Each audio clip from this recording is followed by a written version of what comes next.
حاضرین گرامی، ابھی آپ امیر تنظیم اسلامی اور داعی تحریک خلافت پاکستان محترم جناب ڈاکٹر اسرار احمد صاحب کا افتتاحی خطاب سن رہے تھے۔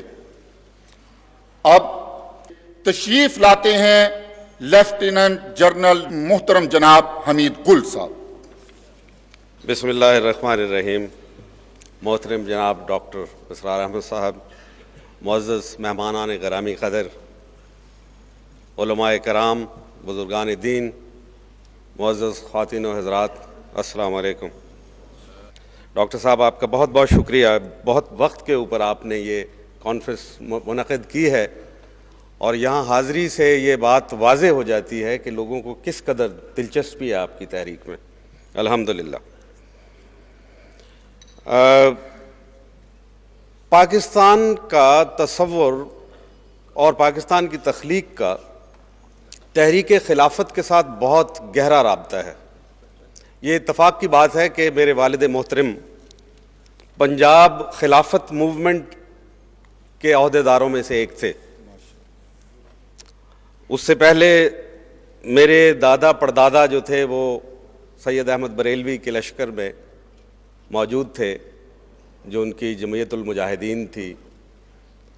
یہ وہ تگ و دو ہے، ایک تسلسل ہے جو چلا آ رہا ہے، ہم اسے دیکھ رہے ہیں۔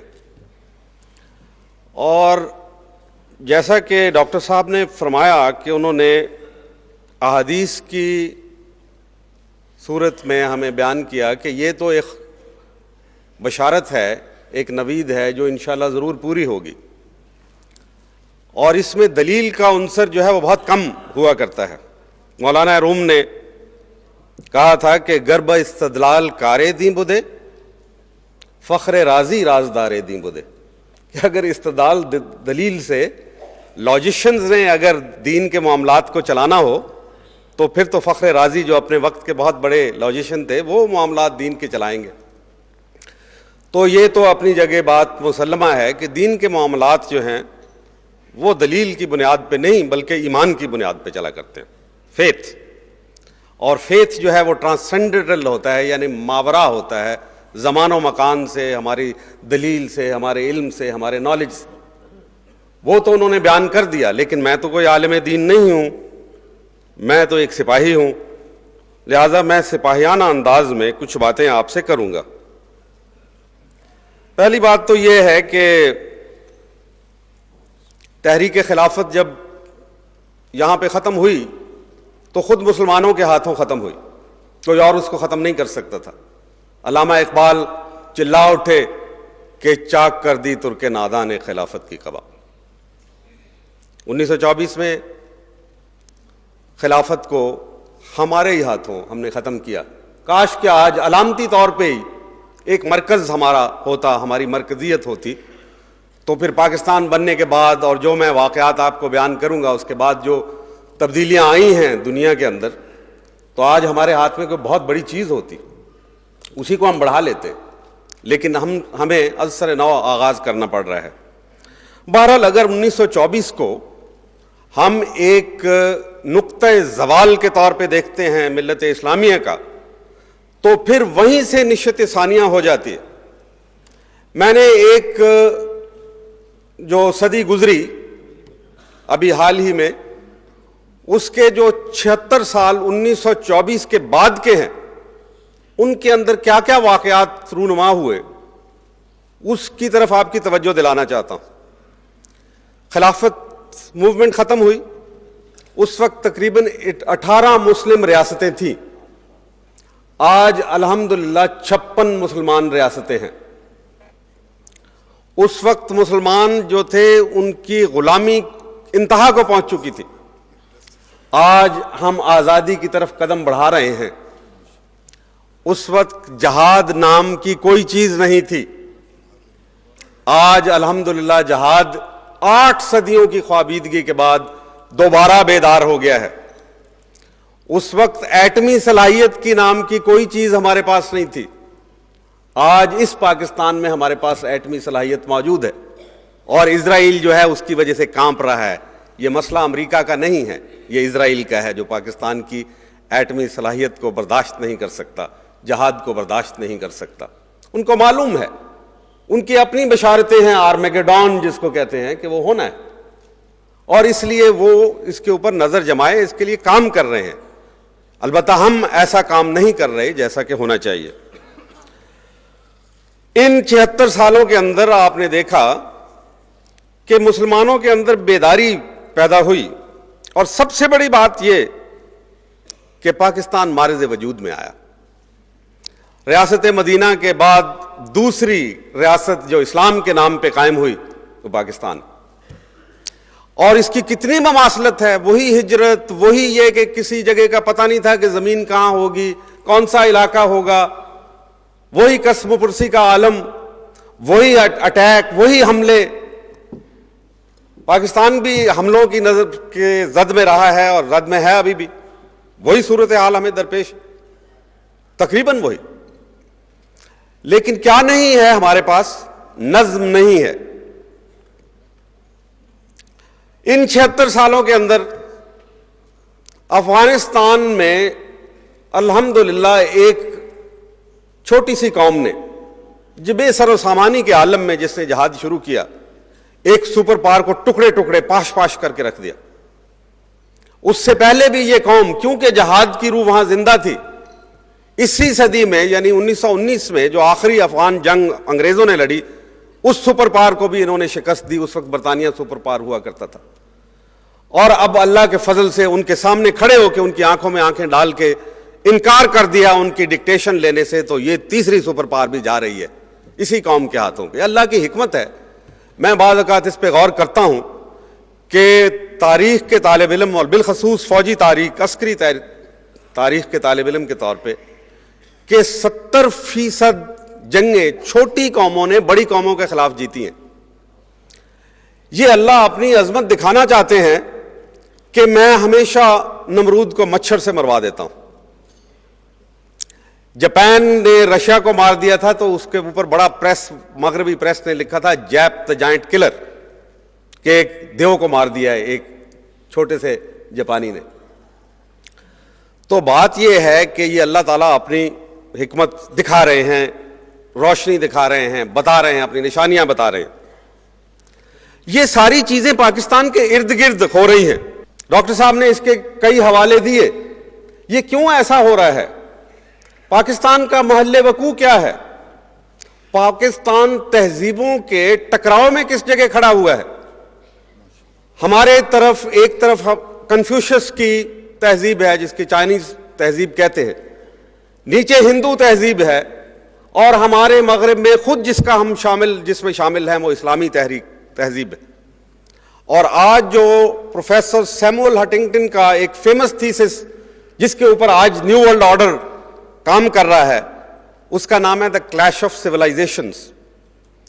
اس میں حیرت انگیز طور پہ ہنٹنگٹن کہتا ہے کہ کنفیوشس اور اسلامک تہذیب, کنفیوشس کی تہذیب اور اسلامک تہذیب مل جائیں گے, اور جوڈوئک کرسچن سیولائزیشن کے ساتھ یعنی یہودی اور عیسائیت کی تہذیب کے ساتھ ان کا ٹکراؤ ہوگا. یہ آج کے نئے کانفلکٹ کی بنیاد یہ ہے. یہ نئی کولڈ وار آپ اس کو کہہ سکتے ہیں, یا شوٹنگ وار, وہ اس بنیاد پہ چل رہی ہے آج کل. چنانچہ پاکستان ان کے سنگم پہ واقع ہے تہذیبوں کے. یہاں پہ تہذیبیں ٹکراتی ہیں, حملہ آور ٹکراتے ہیں. یہ ایسا خطہ ہے, ڈاکٹر صاحب نے خراسان کی بات کی, لیکن اس سے آگے بڑھ جائیں, پاکستان بھی اسی میں شامل ہے. اور یہاں پہ ہمیشہ سے ٹوائن بھی اس کو کہتا ہے the roundabout of history, the eastern roundabout of history. تاریخ یہاں سے ہمیشہ مڑ جاتی ہے, اور ہم نے دیکھا کہ کیسے سینٹرل ایشیا سے اٹھا ہوا ایک فتنہ روس کی شکل میں, بہت طاقتور فتنہ, وہ آیا, اور پھر کیسے یہاں پہ اللہ نے حالات پیدا کیے. امریکہ کی مدد کوئی نہیں تھی. جب افغانوں نے جہاد شروع کیا تھا تو یہاں بانسوں والا بازار سے ڈنڈے خرید کے ان کو دیے گئے تھے. یہ بات میں آپ کو بتانا چاہتا ہوں. کلہاڑیوں کے ساتھ انہوں نے جہاد شروع کیا تھا, اور پھر جب ان سے پوچھا جاتا تھا کہ یہ تمہیں سٹنگر میسائل کہاں سے ملے, امریکہ نے دیے, اس کے بغیر تم جیت نہیں سکتے. انہوں نے کہا امریکہ کون ہوتا ہے ہمیں دینے والا؟ ہم تو امریکہ کو جانتے بھی نہیں ہیں. پاکستان سے ہمیں مدد ملتی ہے اور اللہ کی طرف سے مدد آتی ہے ہمیں.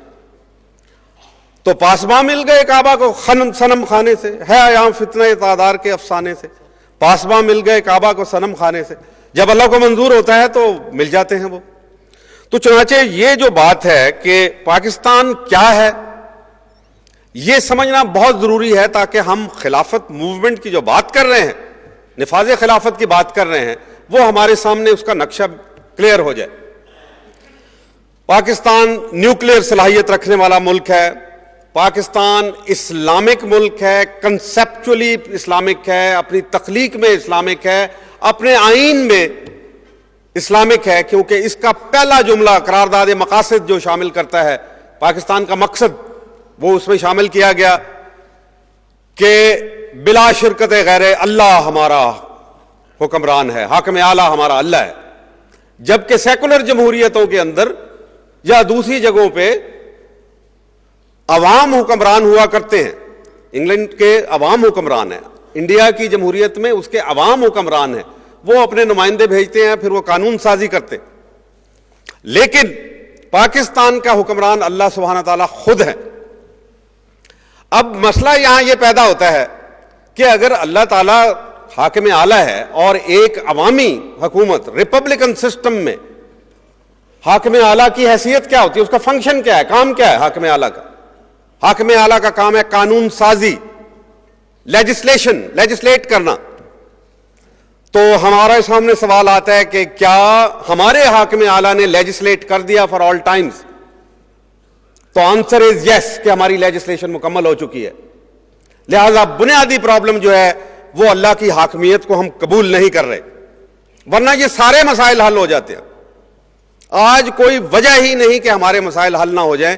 اگر کہیں کہ لیجسلیشن ہماری مکمل ہو گئی ہے اور حاکم اعلیٰ کا قبول کرنے کا مطلب ہی یہی کہ لہذا ہماری کوئی اسمبلی جو ہے وہ لیجسلیٹو اسمبلی نہیں ہو سکتی، اجتہادی اسمبلی ہو سکتی ہے، اجتہاد کر سکتی ہے، اللہ کے قوانین کو نافذ کرنے کے لیے بائی لاز بنا سکتی ہے، بٹ اٹ کی ناٹ لیجسلیٹ ان پاکستان۔ یہ ہے بنیادی نقطہ، اور یہی آغاز ہوگا خلافت کا اگر ہم اس کو قبول کر لیں۔ چنانچہ پاکستان اور خلافت اور اسلام لازم و مظلوم ہیں۔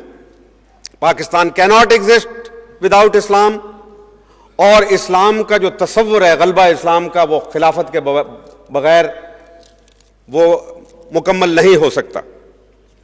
اب ہم آتے ہیں اس بات کی طرف کہ اس وقت کیا خلافت کی ریلیونس ہے، سائنٹیفکلی اس کو ایگزامن کرتے ہیں کہ کیا خلافت کا تصور جو ہے آج کے دور میں ریلیونٹ ہے یا نہیں۔ میں اور بات نہیں کرتا، میں صرف تاریخ کے حوالے دیتا ہوں، رخ کیا ہے تاریخ کا، جو گزر گئی تاریخ اس سے ہم سبق ضرور سیکھتے ہیں، لیکن ہم دیکھتے ہیں کہ ٹرینڈز کیا ہیں تاریخ کے، اس کا بہاؤ کس طرف ہے۔ تو پہلا بہاؤ تو یہ ہے کہ جو نیرو نیشنلزم ہے، جس کی بنیاد پہ nation state, modern nation state Mars وجود میں آئی، وہ اب زوال پذیر ہے۔ یورپین یونین کیوں آ گئی؟ ان کے درمیان تو کوئی چیز کامن بھی نہیں ہے، صرف اقتصادی مفادات کامن ہے نا۔ انہوں نے یورپین یونین بنائی، اس کے بعد اکنامک یونین سے بڑھ کے انہوں نے یورپین اسمبلی بنا لی۔ ابھی نافٹا بنا امریکہ کے اندر، آسین بنا ساؤتھ ایسٹ ایشیا کے اندر، مختلف اور جگہوں پہ ایکو ہم نے بنایا، لیکن اس پہ زیادہ کام نہیں ہو رہا، وہ رکاوٹیں ڈالی جا رہی ہیں اس کے لیے۔ لہذا کرنٹ ٹرینڈ کیا ہے ہسٹری کا؟ ہسٹری کا کرنٹ ٹرینڈ یہ ہے کہ چھوٹی قومیتوں کا جو تصور ہے وہ ختم ہو رہا ہے، اس کے اندر پھیلاؤ آ رہا ہے، وسیع تر ہو رہا ہے، یعنی یہ اسلام کی طرف رخ ہو گیا اس کا۔ Movement of history is towards Islam, پہلی بات تو یہ۔ دوسری بات جو سمجھنے کی یہ ہے کہ گلوبل ریولوشن جو آیا، جس کو ہم انفارمیشن ریولوشن کہتے ہیں، اس نے دنیا کو چھوٹا کر دیا ہے، محدود کر دیا ہے۔ اس کو گلوبل ولیج کہا جاتا ہے آج کل۔ آپ یہاں بیٹھے ہوئے کسی کے ساتھ دنیا میں کمیونیکیٹ کر سکتے ہیں، ای میل کے ذریعے سے آج آپ ہر جگہ پہنچ سکتے ہیں۔ تو اگر کمیونیکیشن اس قدر وسیع اور اتنی پاورفل ہو گئی ہے تو یہ دنیا جو ہے وہ سکڑ گئی ہے۔ لیکن اس دنیا، سکڑی ہوئی دنیا کو، گلوبل ولیج کو، کون سا نظام ہوگا جو اس کو چلا سکے گا، یہاں پہ سکون اور اطمینان انسانیت کو ملے گا۔ تو اس میں ایک بات سوچنے کی یہ ہے کہ انسان انہیرنٹلی، بنیادی طور پہ، فطری طور پہ وہ سیلفش ہے۔ اسی طریقے سے گروہ سیلفش ہوتے ہیں، قومیں سیلفش ہوا کرتی ہیں، علاقائیت جو ہے وہ سیلفشنس ہے، لسانیت سیلفشنس ہے۔ تو اگر ایک کسی انسان کا، ایک کسی قوم کا، ایک کسی گروہ کا، ایک کسی علاقے کا، ایک کسی نسل کا بنایا ہوا قانون دوسری دنیا کے اوپر نافذ کیا جائے گا تو یہ بڑی ناانصافی ہوگی۔ تو نیو ورلڈ آرڈر کا جو کہ بڑا ہی مبہم ہے اس وقت، اور دنیا جان رہی ہے، وہ کہتے ہیں نیو ورلڈ آرڈر جو ہے دنیا کو، ساری دنیا کو اپنے سمیٹ میں لے لے، اپنے تسلط میں لے لے۔ لیکن نیو ورلڈ آرڈر کیا ہے؟ انہیرنٹلی سیلفش ہے، اور سیلفش آرڈر نہیں چل سکتا۔ وہ چاہے میرا بنایا ہوا آپ کا بنایا ہوا، کسی کا، امریکہ کا ہو یا انگلینڈ کا ہو، کتنے ہی اچھے آدمی کا، کسی عالم دین کا بنایا ہو، وہ نہیں چل سکتا۔ یہ صرف ڈیوائن آرڈر ہے جو گلوبل ولیج کو چلا سکتا ہے۔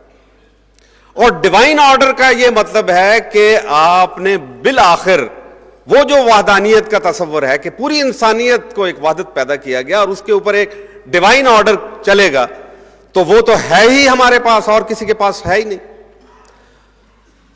نیکسٹ بات یہ ہے کہ دنیا کے اندر جتنے نظام، مین میڈ نظام لائے آپ، سوشو اکنامک سسٹم، وہ سارے کے سارے ناکام ہو گئے۔ پہلا نظام جو تھا کیپٹلزم کا تھا، بڑا دورہ تھا اس کا، کلونیل کیپٹلزم، امپیریلزم۔ اس کے مقابلے میں مد مقابل آ گیا اشتراکیت، سوشلزم، کامنزم۔ وہ انسانیت کے لیے اچھا پیغام تھا، دنیا اس کی طرف دوڑ پڑی، ماں سوائے مسلمانوں کے، جن کے پاس اپنے جوہر موجود تھا، اپنا ہیرا موجود تھا، ان کو کیا ضرورت ہے کہ وہ دوسرے چھوٹے چھوٹے پتھروں کی طرف بھاگے۔ اسلام نہیں گیا اس کی طرف۔ نکسن نے اپنی آخری کتاب سیز دا مومنٹ میں چیپٹر 5 میں اس کے اوپر بہت تفصیل سے بحث کی ہے، اور اس نے کہا ہم سب ہار گئے، کرسچن ورلڈ ہار گئی سوائے اسلام کے جو کہ سامنے ڈٹا رہا اور اس کا مقابلہ کیا، اور اس کی وجہ سے افغانستان میں روس کو شکست ہوئی، وہ پاش ہوا، اس کے ساتھ ہی اس کا نظام بھی گیا۔ لیکن اس نظام کے جانے کا یہ مطلب نہیں ہے کہ کیپٹلزم جو پہلے سے ریجیکٹڈ نظام تھا اب قابل قبول ہو گیا۔ امپیریلزم جو ہے ابھی اس کو اجازت مل گئی ہے کہ وہ جہاں جو مرضی کرے، جو کہ امریکہ کرنے کی کوشش کر رہا ہے، جو یہودی کروانے کی کوشش کر رہے ہیں اس سے۔ لہذا نظام تو دنیا میں رہا ہی کوئی نہیں، اب تو ہے ہی کچھ نہیں، نائدر سوشلزم نور کیپٹلزم نور امپیریلزم۔ لیکن کیا انسانیت کے مسائل حل ہو گئے؟ کیا انصاف مل گیا؟ کیا غربت مٹ گئی؟ کیا لوگوں کی تشفی اور تسلی ہو گئی؟ آنسر از نو۔ تو اس کا یہ مطلب ہے کہ another notion is required، ایک اور برتر نظریے کی ضرورت ہے دنیا کو، مسلمانوں کو نہیں، صرف دنیا کو ضرورت ہے اس کی، دنیا کے محروم لوگوں کو، دنیا کے پسے ہوئے لوگوں کو اس نظریے کی ضرورت ہے۔ اور وہ نظریہ تو ہے ہی اسلام، اس کے علاوہ تو اور ہی کوئی نہیں۔ اور اس کی پرسٹائن گلوری، اس کا اوریجنیلٹی ابھی تک موجود ہے اپنی پوری اصلی حالت کے اندر، باوجود اس کے کہ اس کو ہم نے ابھی تک پریزنٹ نہیں کیا۔ اور اس کو سنبھالنے کے لیے، بڑھانے کے لیے، اس کو نافذ کرنے کے لیے کسٹوڈین اسٹیٹ کون سی ہے of the only living ideology of the world? Pakistan is the only custodian state. Pakistan is the custodian state of the only living ideology of the world. چنانچہ نئی صدی 21st سینچری کا ڈومیننٹ نوشن کون سا ہوگا؟ کبھی ٹیکنالوجی کی بنیاد کے اوپر کوئی دور نہیں چلا۔ ٹیکنالوجی وداؤٹ موریلٹی از راسکیلٹی، یہ راسکل کا کام ہے۔ موریلٹی بیچ میں داخل نہ کی جائے اور ٹیکنالوجی لے آئی جائے۔ ٹیکنالوجی ظالمانہ ہوا کرتی ہے، ٹیکنالوجی بم گرا دیتی ہے ہیروشیما ناگاساکی کے اوپر، کیونکہ اس کے پیچھے موریلٹی نہیں ہوتی۔ تو موریلٹی تو صرف اب اسلام دے سکتا ہے، باقی کسی کے پاس کوئی موریلٹی نہیں۔ اور موریلٹی کو نافذ کرنا کس کا کام ہے؟ پاکستان کا، کیونکہ اس کے لیے مارد وجود میں آیا تھا۔ لہذا جو بھی اس نظریے کو لے کے آئے گا اس کو عملاً نافذ کر کے دکھائے گا، تو اس کو دو باتیں یاد کرنی چاہیے۔ ایک تو یہ کہ that country, that nation will lead the world, قیادت دنیا کی اس کے نام پہ ہوگی۔ اشتراکی روس جو تھا وہ تو زمینداروں کا ملک تھا، کسانوں کا ملک تھا، لیکن جب وہاں نظریہ آ گیا اس نے دنیا کے اندر تحریکیں بپا کرتی ہیں، حالانکہ وہ مصنوعی نظریہ تھا اور مصنوعی تحریکیں تھیں. لیکن جب یہ اصلی تحریک آئے گی تو جو اس کو لیڈ کرے گا، جو اس کو عملاً نافذ کرے گا، وہ دنیا کو لیڈ کرے گا. اور دوسری بات یہ ہے، اس کی زبردست مخالفت ہوگی. یہ نہ سمجھیے کہ آسانی سے یہ کرنے دیں گے. اگر روس کے مصنوعی نظریے کو انہوں نے چیلنج کر کے بالآخر اس کا تیا پانچا کر دیا تو کوئی وجہ نہیں ہے کہ آپ کا مقابلہ نہیں ہوگا. آپ کا مقابلہ جاری ہے، آپ حالت جنگ میں ہیں، صرف آپ اس کو جان نہیں رہے کہ آپ حالت جنگ میں. چنانچہ آج اگر ہم دیکھتے ہیں کہ ہسٹوریکل ٹرینڈز میں جو گیپس ہیں تو وہ گیپ صرف پاکستان فل کر سکتا ہے. لہذا اگر خلافت کا کہیں نفاذ ہو سکتا ہے تو دیکھیں آئیں کیا پاکستان کے اندر خلافت کا نفاذ ہو سکتا ہے اور اس کے لیے عملی شکل کیا ہوگی. اس کے نٹس اینڈ بولٹس، اس کی حیت ترکیبی تو وہ ڈاکٹر صاحب اور مقررین بتائیں گے، لیکن میں صرف چند چیزوں پہ جو آپ کا توجہ مبذول کرانا چاہتا ہوں وہ یہ کہ نمبر 1، پاکستان نے تمام تجربے کیے اور سب میں ناکام ہو گیا. ہر تجربہ ہمارا ناکام ہو گیا اور یہی ہمارا سب سے بڑا اثاثہ ہے، کیونکہ ہم نے ہر دروازہ کھٹکھٹایا اور سب کو بند پایا. اب جس کو ہم نے کھولنا ہے اس طرف ہمیں جانا پڑے گا. یہی ہے وہ راستہ ہمارے لیے. اب راستہ کوئی بچا نہیں ہے. اگر یہ حکومت سمجھتی ہے یا اس سے پہلی حکومتیں یا جو آنے والے لوگ جو آنکھیں جمائے بیٹھے ہیں کہ ہم آ جائیں، ہمیں اقتدار مل جائے، اگر وہ سمجھتے ہیں کہ کوئی اور نظام چلا کے یہاں پہ معاملات ٹھیک ہوں گے تو یہ نہیں ہوگا. آپ نے کیپٹلسٹ اکانومی آزمائی، آج مارکیٹ اکانومی کے دھکے کھا رہے ہیں. آپ نے سوشلسٹ اکانومی دیکھی، آپ نے مکسڈ اکانومی دیکھی، آپ نے پریزیڈنشل فارم آف گورنمنٹ دیکھا، آپ نے مارشل لاز دیکھے مختلف نوعیتوں کے، آپ نے کنٹرول جمہوریت دیکھی، آپ نے پارلیمنٹری فارم دیکھی، آپ نے پریزیڈنشل فارم آف گورنمنٹ دیکھی. کون سی چیز ہے جو چھوٹے سے تھوڑے سے عرصے میں پاکستان نے نہیں آزمائی؟ ہر ایک چیز آپ آزما چکے ماں سوائے اس چیز کے جس کے لیے آپ پیدا ہوئے تھے. تو اب تو وقت آ گیا ہے کہ اس کو آزمانے کا. ایک تو ناکامیاں جو ہیں وہ بذات خود آپ کو دھکیل رہی ہیں اس طرف، اور اب آپ کے پاس کوئی راستہ بھی نہیں رہ گیا. دوسری بات یہ ہے کہ اگر آپ نظام لاتے ہیں تو پھر جو مقابلہ ہوگا اس کے لیے اللہ تعالیٰ نے آپ کو مسلح کر دیا ہے. جذبہ جہاد آپ کا بیدار ہے، ایک اچھی فوج آپ کے سامنے موجود ہے، آپ کے ہاتھ میں موجود ہے، ایک قوم موجود ہے جو اس راستے پہ چلنا چاہتی ہے، نیوکلیئر صلاحیت آپ کے پاس موجود ہے، پشت پہ آپ کے اسلامی افغانستان موجود ہے، اس سے آگے ایران کا ریولوشن آ چکا ہوا ہے اور وہاں بھی جذبہ اسلامی موجود ہے. کچھ اگر تھوڑی بہت آپس میں مس انڈرسٹینڈنگ ہے تو وہ بھی دور ہو جائیں گی. اور پھر دیکھیں یہاں پہ کہ آپ کے ارد گرد تحریکیں چل رہی ہیں. تو چنانچہ پاکستان کو کرنا کیا ہے؟ ساری چیزیں مکمل ہیں. ایک غلط فیصلہ ہوا 1992 اکتوبر میں، سپریم کورٹ کے 5 ججز نے ایک فیصلہ دیا کہ آئین کی تمام شقیں برابر ہیں. یہ ایک مقدمہ لے کے گئے تھے ہمارے کچھ دوست 1992 اکتوبر میں کہ قرآن و سنت کو سپریم لا قرار دیا جائے. آرٹیکل 2A جو ہے قرارداد مقاصد وہ سپیریئر ہے باقی، تاکہ دوسرے اس کے تابع ہو جائیں. تو وہ کہا گیا نہیں جناب، Anglo Saxon interpretation of law یہ ہے، کانسٹیٹیوشنل انٹرپریٹیشن، کہ تمام شقیں جو ہیں ان کی مساوی حیثیت ہے، اور یہیں پہ بیڑا غرق ہو گیا. آج آپ کے پاس وقت ہے. جنرل پرویز مشرف کو سپریم کورٹ نے اجازت دی ہے کہ وہ آئین میں ترمیم کر سکتے ہیں. یہ ترمیم وہ جو کریں گے وہ ہمارے خلاف بھی ہو سکتی ہے خدا نخواستہ، اور ہمارے حق میں بھی ہو سکتی ہے، صرف اگر وہ آرٹیکل 227 میں جہاں کہا گیا کہ قانون کیا ہوتا ہے، کہیں کہ قانون وہ ہے جو قرآن و سنت میں دیا ہوا ہے، پیریڈ. اس کے بعد سب کچھ قائم ہو جائے گا، خلافت بھی قائم ہو جائے گی. یہ ایک ایسی شفٹ ہوگی جیسے رڈر کی ایک شفٹ سے ایک جہاز اپنی منزل دوسری طرف بدل لیتا ہے، اگر صرف یہ کر لے. لیکن اس کے لیے ضروری کیا ہے کہ تمام قوم کی طرف سے اور بالخصوص علماء دین کی طرف سے اپنے تعصبات چھوڑتے ہوئے یہ ڈیمانڈ آج ان کے سامنے پیش کی جائے. اور ان کے پاس بھی کوئی راستہ نہیں ہے. عنقریب ان کو پتہ چلے گا کہ اگر ان کو قوم کی تائید اور حمایت کی ضرورت ہے، ورنہ یہ فوج بھی خدا نخواستہ اس کا شکار ہو جائے گی، کیونکہ یہ قوم جو ہے وہ کہیں ایسا نہ ہو کہ اپنی فوج کے سامنے اٹھ کھڑی ہو. یہ بہت بڑا المیہ ہوگا، ہمارا سارا کام جو ہے وہ تباہ اور ملیا میٹ ہو جائے گا. اس سے بچانے کے لیے ضروری ہے کہ آج وہ آئین کی شق نمبر 227 میں ترمیم کر کے ایک جملہ صرف کر دیں کہ Quran and Sunnah is our supreme law. That's the end of it. یہ بڑا نادر موقع ہے جناب، اس کو مس نہ کیجئے. ڈاکٹر صاحب اور آپ کے جو دیگر اصحاب موجود ہیں، پلیز، یہ بہت نادر موقع ہے. لمبی چوڑی باتوں میں نہیں جانے کی ضرورت، اور اس کے آخر میں چند باتیں جو میں کہنا چاہتا ہوں، پہلے بھی کہتا رہا ہوں، ڈاکٹر صاحب کے فورم سے بھی کہتا رہا ہوں. اتحاد قائم کریں. اگر ہماری منزل صرف اسلام آباد نہیں ہے، اسلام ہماری منزل ہے، تو پھر ہم الگ الگ راستوں پہ کیوں چل رہے ہیں؟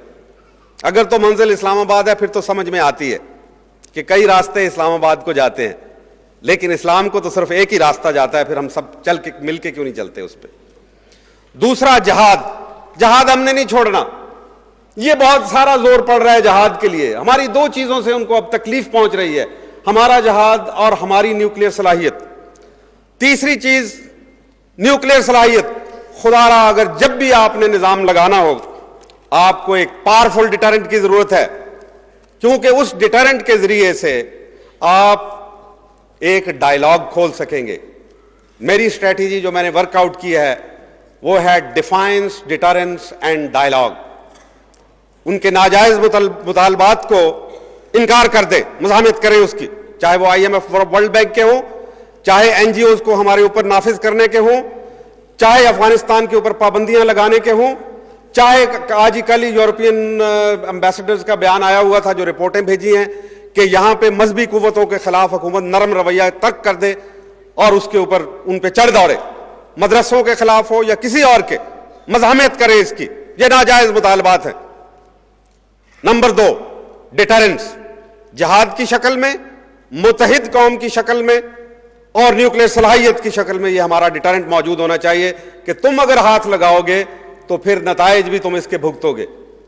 اور آخری بات یہ ہے کہ ہم تو ان کے ساتھ ڈائیلاگ چاہتے ہیں، مکالمہ چاہتے ہیں. یہودیت اور صہیونیت کے ساتھ، عیسائیت کے ساتھ ہمارا ٹکراؤ نہیں ہے. ہم تہذیبوں کا ٹکراؤ نہیں چاہتے، ہم تہذیبوں کا ملاپ چاہتے ہیں. اسلام ملانے والی چیز ہے، تقسیم کرنے والی چیز نہیں ہے. لہٰذا ہمارے ساتھ مکالمہ کرو، جیسا کہ اللہ تعالیٰ نے خود فرمایا، آؤ نہ اس کلمے کی طرف جو ہم سب کے درمیان مشترک ہے. وآخر دعوانا ان الحمدللہ رب العالمین. یہ تھے محترم جناب جنرل حمید گل صاحب. تشریف لاتے ہیں بنگلہ دیش میں حافظ جی حضور، جن کے لیے یہ 2 اسناد کافی ہیں کہ بیت ارشاد میں حکیم الامت حضرت مولانا اشرف علی تھانوی رحمۃ اللہ تعالی علیہ ان کے خلیفہ مجاز تھے، اور بیت جہاد میں شیخ الہند حضرت مولانا محمود الحسن علیہ الرحمہ ان کے دستے مبارک پر آپ کو جہاد کا شرف حاصل ہوا. بنگلہ دیش کی بہت بڑی تحریک حرکت الخلافہ کے امیر محترم جناب قاری احمد اللہ اشرف صاحب